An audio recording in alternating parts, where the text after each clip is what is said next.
राम राम जी, जय श्री कृष्णा, राधे राधे। अपन मौर्य वंश की जानकारी लेते हैं और मौर्य वंश को मैं स्टार्ट कर रहा हूँ। मौर्य वंश को पूरा कराऊंगा। मौर्य वंश की शुरुआत कहाँ से हुई, इतिहास जानने के स्रोत, इसके बारे में, इसका शासनकाल जो था लगभग 140 वर्ष तक चला था। 322 ईसा पूर्व से लेकर 184 ईसा पूर्व तक मौर्य वंश का साम्राज्य, इसको मौर्य साम्राज्य या मौर्य काल आदि नामों से जाना जाता है। इसके 3 महत्वपूर्ण शासक हुए, चंद्रगुप्त, बिंदुसार और अशोक। मौर्य वंश की अपन बात करते हैं तो मौर्य वंश ने भारतीय उपमहाद्वीप पर शासन किया। यह हम कहते हैं भारत की वास्तविक इतिहास की जानकारी भी हमें मौर्य वंश से मिलती है। तो उसके इतिहास जानने के स्रोतों के लिए एक छोटा सा वीडियो बनाएंगे, है ना। अगला वीडियो आपको और ज्यादा समय का अच्छा मिलेगा। तो देखिए, पॉइंट अपन स्टार्ट करते हैं। मौर्य वंश, मौर्य साम्राज्य। अब देखिए, मौर्य साम्राज्य ने भारतीय उपमहाद्वीप पर, मौर्य जो साम्राज्य है इसने भारतीय उपमहाद्वीप पर, भारतीय उपमहाद्वीप पर लगभग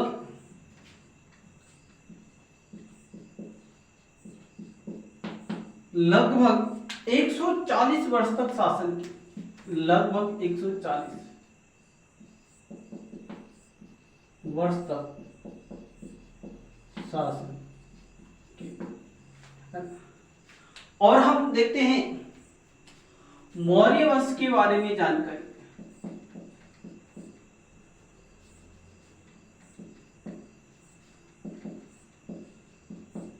मौर्य वंश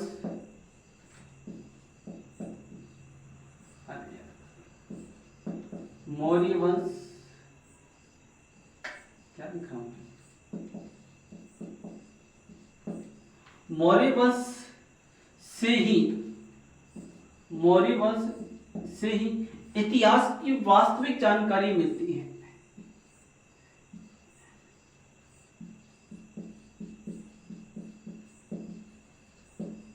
वास्तविक जानकारी मिलती है। जैसे कि हम इतिहास की बात करते हैं तो यहीं से मौर्य वंश के एक समय की मैं बात कर लेता हूं। मौर्य वंश का जो समय है, मौर्य वंश का समय, दोनों चीज, इतिहास की जानकारी और मौर्य वंश का समय।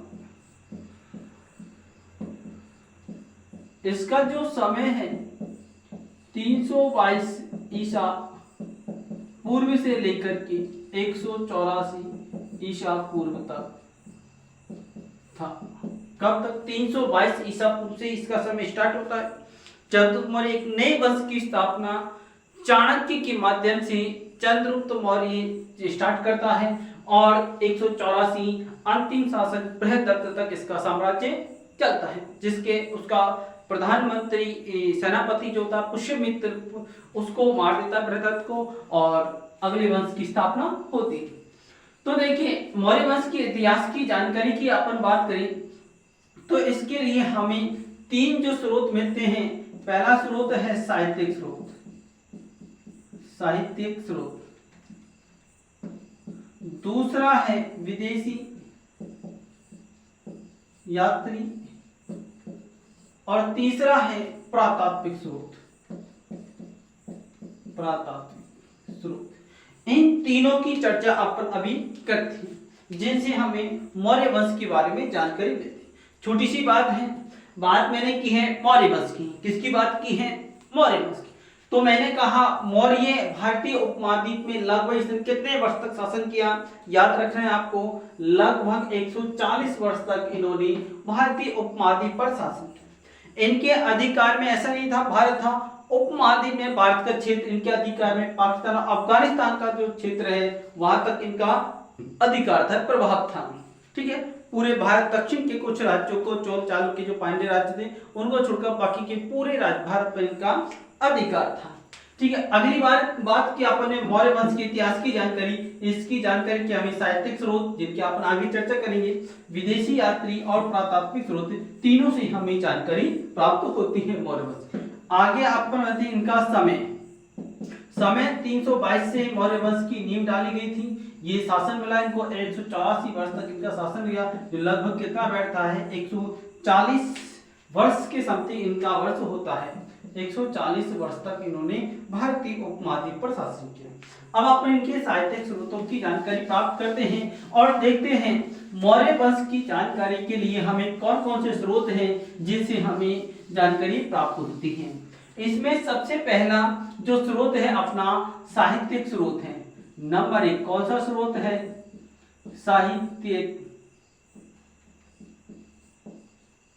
साहित्यिक स्रोत। अब साहित्यिक स्रोतों की बात करें तो इसके भी 3 पेज फंस जाते हैं।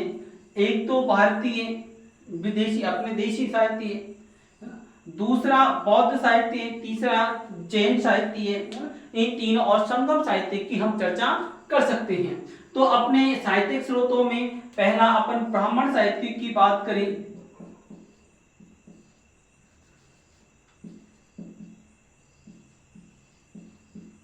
ब्राह्मण साहित्य,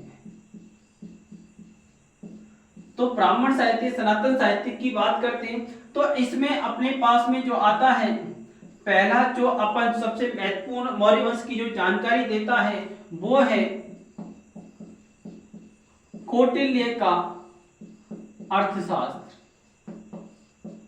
कौटिल्य का अर्थशास्त्र, इससे हमें मौर्य वंश की जानकारी प्राप्त होती है। दूसरा है कलहण की राज तरंगिणी, इससे हमें मौर्य वंश की जानकारी मिलती है।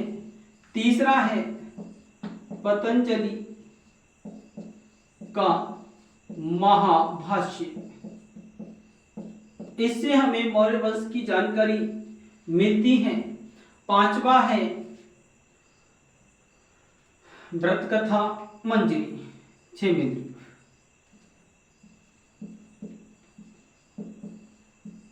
क्षेमेंद्र की व्रत कथा मंजरी, इससे भी हमें मौर्य वंश की जानकारी मिलती है। पांचवा है सोमदेव की कथा सरित सागर,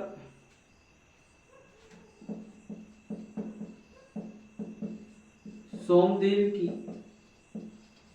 कथा सरित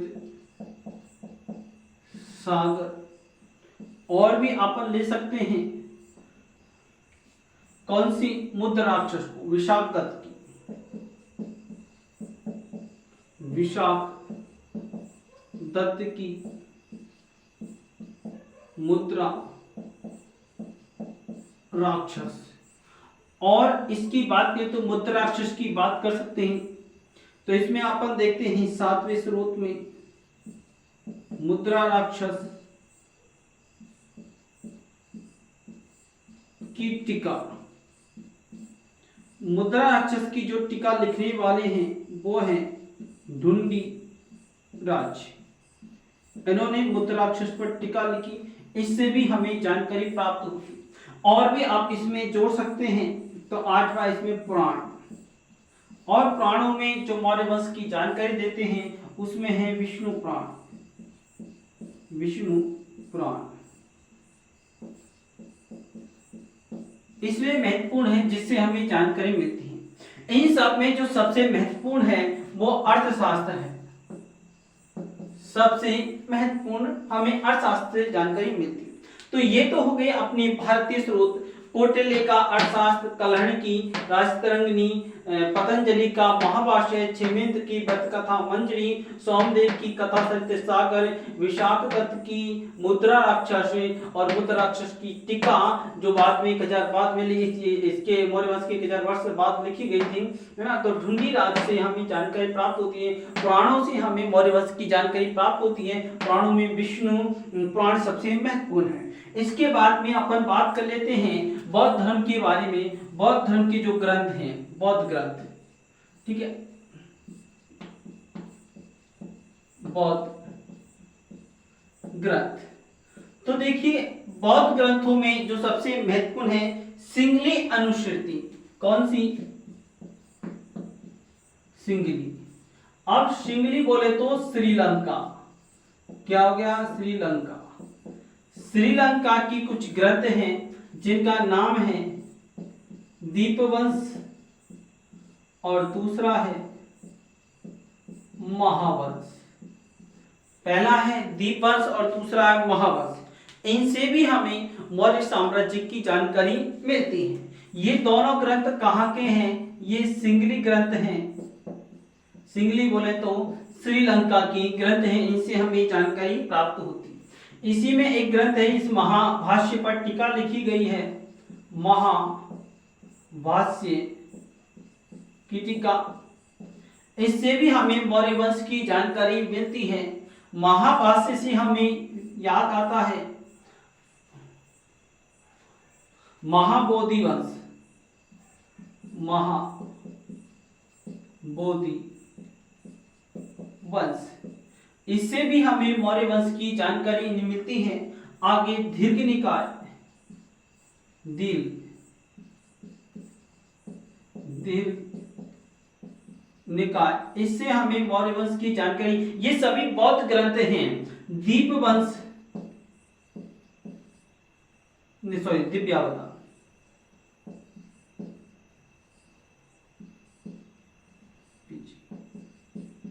दिव्यावतार, दिव्य अशोकावतार, अशोकावतार।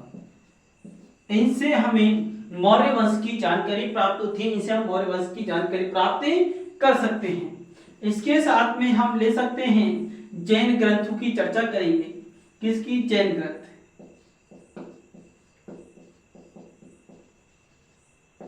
अब जैन ग्रंथों में कौन सा है? इसमें नंबर 1 है चंद्रगुप्त मौर्य के समय एक शासक, एक जैन आचार्य थे जिन्होंने, जिससे हमें जैन धर्म का 2 भागों में विभाजित हुआ, भद्रबाहु। क्या नाम है दोस्तों? याद रखना है, भद्रबाहु। इस भद्रबाहु का जो लिखा हुआ एक ग्रंथ है जिसका नाम है कल्पसूत्र। कल्पसूत्र बहुत जैन ग्रंथ है। इससे भी हमें मौर्य वंश की जानकारी प्राप्त होती है। इसके बाद में अपन मौर्य वंश की जानकारी में जैन धर्म के प्रशिष्ट पर्व को ले सकते हैं।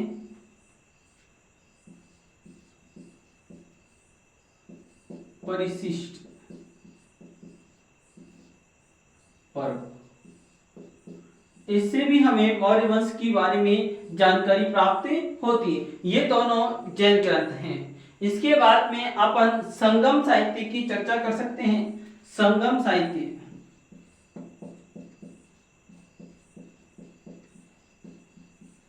संगम साहित्य, संगम साहित्य में जो है आपका पहला है एहनानूर, एहनानूर।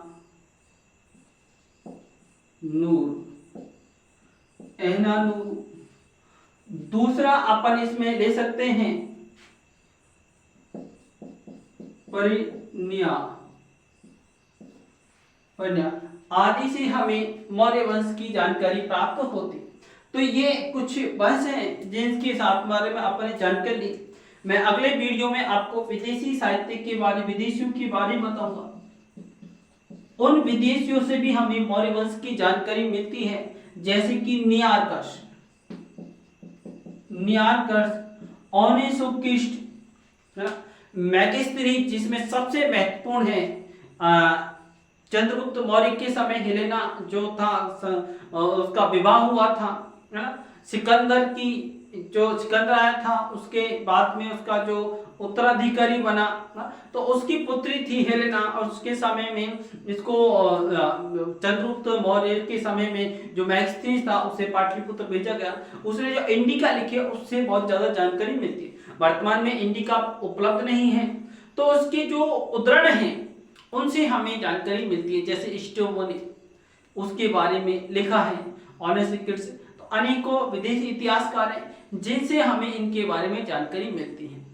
प्रातात्विक स्रोतों की अपन बात करेंगे तो इनमें मौर्य वंश के समय से ही या अशोक के समय से ही शिलालेखों के बारे में ज्यादा लिखा जाने लगा और हमें उससे जानकारी मिलने लगी। इनमें जो है महास्थान व महगौरा अभिलेख आदि से हमें जानकारी प्राप्त होती है। तो मैं इन सारी चीजों की जानकारी आगे अगले वीडियो में बताऊंगा। तो आपको वर्तमान में यही चीजों पर याद रखना है, साहित्यिक स्रोत इनको आपको याद कर लेना है जिनसे हमें मौर्य वंश की जानकारी मिलती है। कौटिल्य का अर्थशास्त्र, कर्ण की राजतरंगी, पतंजलि का महाभाष्य, क्षेमेंद्र की वृत्त कथा मंजरी, सोमदेव की क्षेमेंद्र की वृत्त कथा मंजरी, सोमदेव की कथा सत्य सागर, विशाखदत्त की मुद्राक्षस की टीका ढूंढीरा, पुराण यानी कि विष्णु पुराण महत्वपूर्ण है। अन्य पुराण भी हैं, 18 पुराण हैं जिनमें से आप विष्णु पुराण को मौर्य वंश के बारे में जानकारी प्राप्त कर सकते हैं। बौद्ध ग्रंथों में सिंगली अनुश्रुति, दीपवंश, महावंश, दीपवंश से याद रखना है दिव्यावदान की टीका, है ना। इसके बाद में महाबोधि वंश, दीर्घ निकाय, दिव्यावदान व अशोकावदान से हमें मौर्य वंश की जानकारी मिलती है। इसके बाद हम जैन धर्म की बात करते हैं तो जैन धर्म का भद्रबाहु, कल्पसूत्र, भद्रबाहु का कल्पसूत्र और प्रशिष्ट पर्व, प्रशिष्ट पर्व हेमचंद्र का है। प्रशिष्ट पर्व के जो लेखक हैं हेमचंद्र, इन्होंने प्रशिष्ट पर्व को लिखा था। इनकी रचना है जिनसे हमें जानकारी मिलती है। संगम साहित्य में एहनानुरु या परिनार आदि सिक्के से हमें जानकारी मिलती है। तो एकत्रित है। तो दक्षिणी भारत में संगम साहित्य था उससे। तो आपको ये वीडियो कैसा लगा और इसको लाइक, कमेंट, सब्सक्राइब जरूर कीजिए। मैं प्रतिदिन अब आपको वीडियो देने लगूंगा।